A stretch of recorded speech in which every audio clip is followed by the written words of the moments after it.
Para comprender lo que podría pasar con Donald Trump a la cabeza de la Casa Blanca por segunda vez, muchos van a su primer mandato, donde también amenazó a México con aranceles si su vecino del sur no cumplía exigencias ligadas a la disminución de entradas irregulares de migrantes hacia Estados Unidos y el tráfico de drogas. Al final llegó a un acuerdo y nada pasó. Entendimos cómo negocia él. Es un personaje que no solamente negocia de comercio a comercio, sino que la base comercial le sirve para hablar de migración, de seguridad y otros temas. Entonces es algo sui generis, algo que no es común negociar con él. México estaba preparado históricamente, sobre todo después del Telecán, de negociar comercio por comercio con Estados Unidos y Canadá. Ahora, pues ya tiene que negociar seguridad por comercio. Realmente es la clásica política norteamericana del garrote, de sentarse a negociar, muy utilizada por Harry S. Truman en su momento, y que a muchos políticos norteamericanos de derecha les ha gustado utilizar siempre, históricamente, particularmente contra países de América Latina.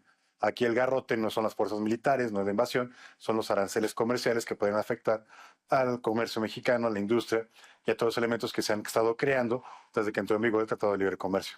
En el supuesto de que Donald Trump sí aplicara estos aranceles del 25%, para los analistas el presidente estadounidense se estaría dando un disparo en el pie porque automáticamente todo arancel que se imponga lo terminará pagando el consumidor final, aumentando entonces la inflación dentro de Estados Unidos.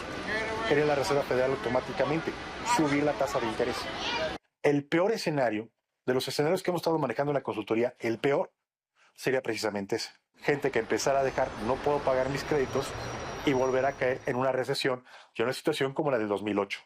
En México habría reducción de la demanda de ciertos productos como automóviles, electrónicos y autopartes, lo que generaría más desempleo no solo dentro de empresas mexicanas, sino también las estadounidenses que operan en México. Imponer aranceles a México y Canadá sería eliminar de facto el llamado TEMEC. Y entonces eso es lo que le da miedo a Claudia Sheinbaum. Es decir, ¿qué pasaría si México amanece un día sin el TEMEC?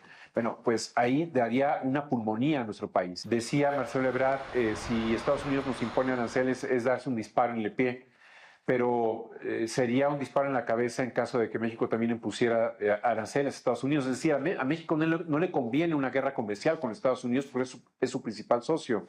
Para Estados Unidos representa el 15% de su comercio, México. Para México, Estados Unidos representa el 80%. Con esas cifras es muy difícil declarar la guerra.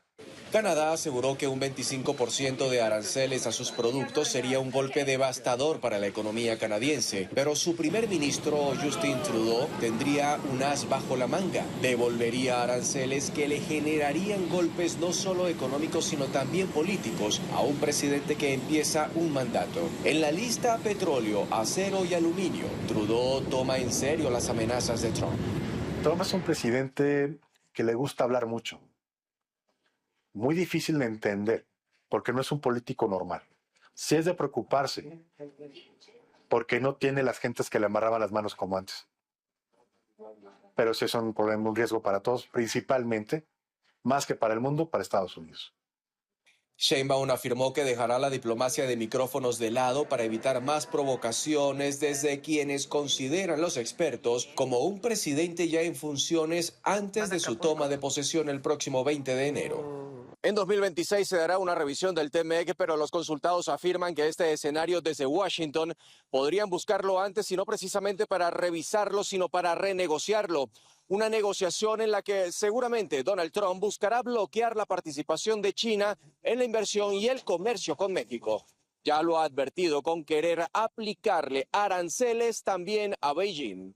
Juan Carlos Aguirre Romero, CGTN en español, Ciudad de México.